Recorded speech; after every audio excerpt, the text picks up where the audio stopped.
Please pray for the repose of the soul of Norberto Wagas, whose funeral mass will be on Wednesday, June 3rd at 11 a.m. with a viewing at 10 a.m.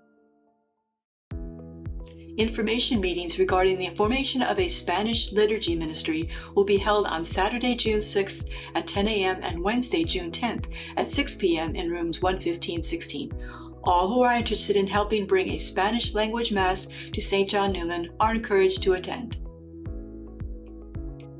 Las reuniones informativas sobre la formación de un ministerio de liturgia en español se llevarán a cabo el sábado 6 de junio a las 10 de la mañana y el miércoles 10 de junio a las 6 de la tarde en las salas 115 y 116.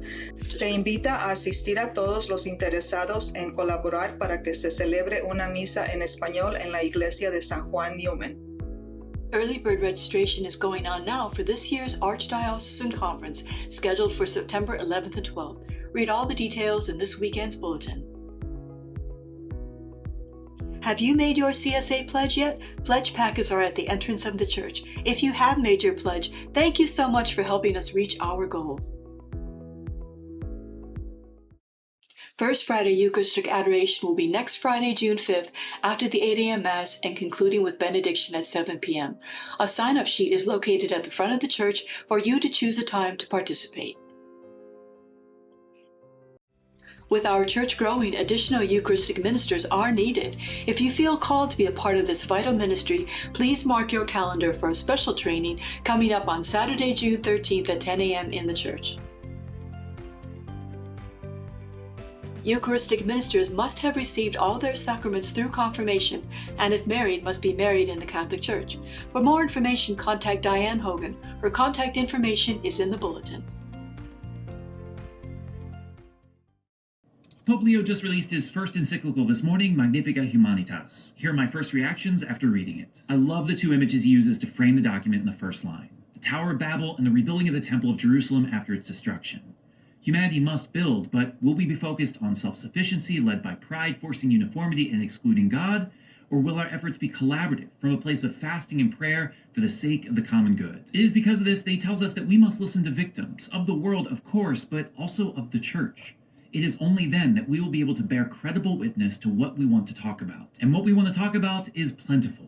Leo spends a good amount of time tackling everything from AI to cryptocurrency, warfare to disinformation, stating emphatically what most have already experienced, that many new technologies are dehumanizing, stripping people of meaningful work, spreading division, exploiting the poor, and posing risk to safety. One of the most important changes that needs to be made, he mentions repeatedly, is greater transparency in new technologies. A computer cannot be entrusted to make decisions, and companies cannot hide behind algorithms when humanity suffers. Someone must be responsible. My favorite part, though, is his approach to transhumanism and posthumanism, movements that want to blend humanity and technology. He writes that the problem with these approaches is that they regard the human person as an object to be manipulated or a resource to be optimized. For many in our society, things like incapacity, illness, old age, suffering, and vulnerability are viewed as flaws in humanity to be fixed, but he sees them as realities through which our humanity matures and opens itself to relationship. Humanity flourishes not despite limitations, but often through them. It is actually our limitations that lead to compassion, generosity, spiritual experience, and worship. To eliminate suffering entirely, he writes, would mean extinguishing love and desire as well. The way that we achieve self-transcendence is not through technology, but through love. Overall, the document is thorough, practical, and extremely ambitious, and I think that it could be the defining document of our era.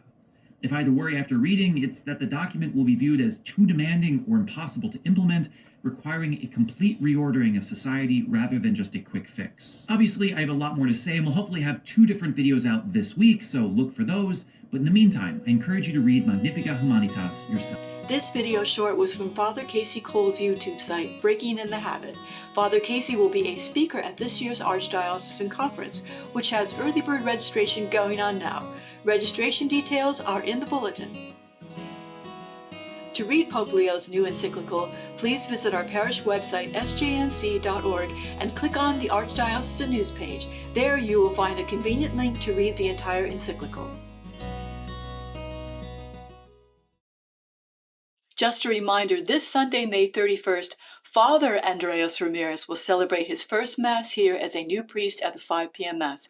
There is a lovely reception to follow. All are encouraged to attend this Mass to share in this joyful occasion.